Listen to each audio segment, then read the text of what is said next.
যন্ত্রণায় আছে, রাতে ঘুমাতে পারছে না, ক্ষমতা হারানোর ভয়ে আছে, পিসি বাটি নিয়ে বসবে কালীঘাটে আর ভাইপো জেলে যাবে, সেই আতঙ্কে যন্ত্রণাতে এসব কথা বলছে। আপনারা বিএলওদের যত প্রভাবিত করুন, আমরাও আছি।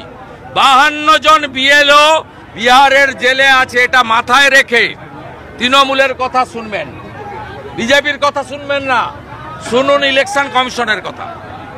ইলেকশন কমিশনের কথার বাইরে গেলে বিহারে 52 জন বিএলও এখনো জামিন পায়নি।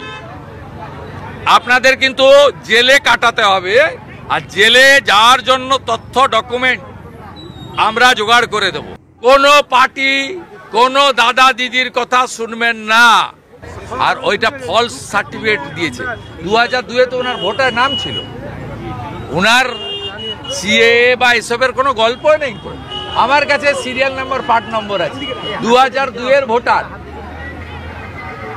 সব মিথ্যার উপরে দাঁড়িয়ে আছে। বলছিল না কদিন আগে, এসআইআর করতে দেব না, ঘেরাও হো যায়গা, আন্দোলন হো যায়গা।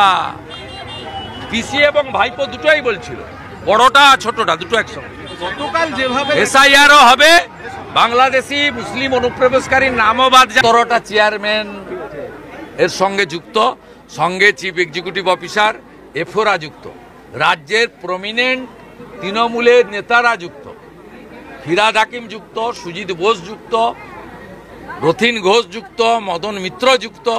সবাই জানে কেন বাইরে। প্রিয় দর্শক, আপনারা শুভেন্দুর কথাগুলো শুনলেন। আচ্ছা, আমি একটা কথা বলি, শাসক দল কি মনে করে যে পশ্চিমবঙ্গের জনগণ সকলেই মাথা মোটা বুদ্ধিহীনের দল? মানুষ কিছু বোঝে না। এই যে এসআইআর নিয়ে এত এত হট্টগোল, সমস্ত মিডিয়ার পাতায় পাতায় কভারেজ প্রত্যেক দিন, মানে বোধহয় লাখ লাখ পাবলিকেশন বেরিয়ে গেল এসআইআর নিয়ে। কি এসআইআর? আপনি ভারতীয় ভোটার কিনা, হওয়ার উপযুক্ত কিনা সেটা দেখা হবে। তা এই সামান্য একটা কারণে এত হৈ হৈ করার কি আছে? এ তো যে চেঁচাচ্ছে, মানুষ তো বুঝতেই পারছে তার স্বার্থে আঘাত লাগছে বলে সে চেঁচাচ্ছে। স্বার্থে আঘাত লাগছে কার? শাসকের। শাসক ওইগুলোকে ভোটার হিসেবে ইউজ করে এতদিন জিতে এসেছেন, সেইটা চলে যাওয়ার ভয় পাচ্ছেন, আতঙ্কে রয়েছেন। আর এটাও জানেন খুব ভালো যে শাসন থেকে চলে গেলে জেল যাত্রা নিশ্চিত, কেউ ঠেকাতে পারবে না। যা যা করেছেন আর কি, সাধারণ মানুষ না বুঝতে পারে, কিন্তু কিছু লোক তো রয়েছেন যারা খবর রাখেন, মিডিয়ার টিভি দেখেন, খবরের কাগজ পড়েন, ইউটিউবের ভিডিও দেখেন, কিছু কিছু একেবারে জানেন না এমন তো নয়, অনেকেই জানেন। কিন্তু টাকা দিয়ে বাঙালিকে কিনে ফেলা যায়, এই সরল সত্যটা স্বীকার না করে লাভ নেই, স্বীকার করতেই হবে আপনাকে। বাঙালিকে টাকা দিলে কিনে ফেলা যায়, এবং সেই জন্য বাঙালিকে কেন, সকলকেই প্রায় সেটা টাকার পরিমাণটা কম বেশি হয়, অর্থাৎ পদ অনুযায়ী হয়। একজন সাধারণ মানুষ যখন 1000 টাকাতেই খুশি হয়, তখন একজন পদওয়ালা লোক 1 কোটি, 2 কোটি, 3 কোটি, 5 কোটিতে খুশি হন। তাহলে সব যখন কিনে ফেলা যায়, তাহলে এই ছেলে মানুষই গণতন্ত্রের মানেটা কি? এই গণতন্ত্র না থাকাই তো ভালো। এর চেয়ে চায়না ভালো আছে, সেখানে যে কমিউনিস্ট পার্টি চালায়, তাদের মতো করে চালায়। কিছু লোকের হয়তো অসুবিধা হয়, ঠিক কথাই, কিন্তু দেশটার তো উন্নতি হচ্ছে, দেশটা তো ভারতবর্ষের চেয়ে অনেক এগিয়ে গেছে। তাহলে আপনি গণতন্ত্র ধুয়ে খাবেন? আপনার দেশ যদি না এগোয়, আপনার যদি দুটো ডাল ভাত না জোটে, তাহলে আপনি গণতন্ত্র ধুয়ে খাবেন?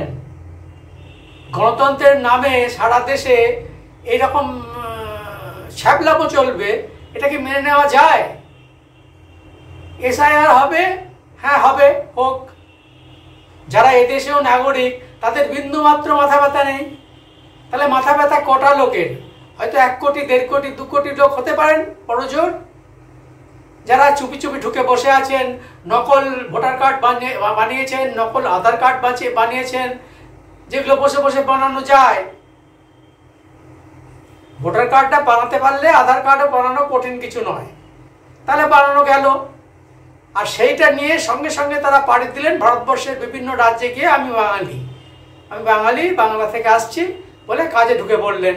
এইভাবে সারা ভারতবর্ষেই ছড়িয়ে আছেন, এবার নিশ্চিত। তা শুভেন্দু যে কথাগুলো বললেন সেগুলো তো নিশ্চিত যে পিসি বাটি নিয়ে বসবেন না, কারণ পিসি যেটুকু সঞ্চয় করতে পেরেছেন যে পদ্ধতি হোক, তাতে করে পিসির জীবনে বা পিসির দু এক পুরুষের জীবনে বাটি নিয়ে বসতে হবে না। ওটা পিসি শুভেন্দু রাগ করে বলছেন। অভিষেকেরও হবে না, অভিষেক জেলে গেলে যাবে, আর না হলে দেশ ছেড়ে পালালে আর তাকে খুঁজে পাওয়া যাবে না, মিটে গেল, তার চলতে কোনো সমস্যা নেই। আমি ভাবছি পশ্চিমবঙ্গের জনগণের কথা, তারা এগুলো খাচ্ছেন কেন, এই কথাগুলো খাচ্ছেন কেন, এটা নিয়ে এত হই হই করার কি আছে? এসআইআর হবে, হোক, তাতে কোনো সমস্যা নেই। যারা এদেশীয় লোক, যারা এদেশীয় ভোটার, সে মুসলিম হন, হিন্দু হন, বৌদ্ধ হন, খ্রিস্টান হন, কিচ্ছু যায় আসে না। এসআইআর আপনারা হতে দিন, নির্বিঘ্নে হতে দিন, কোনো চিন্তার কারণ নেই। এখানেই শেষ করছি। ভালো লাগলে সঙ্গে থাকবেন। অনেক ধন্যবাদ।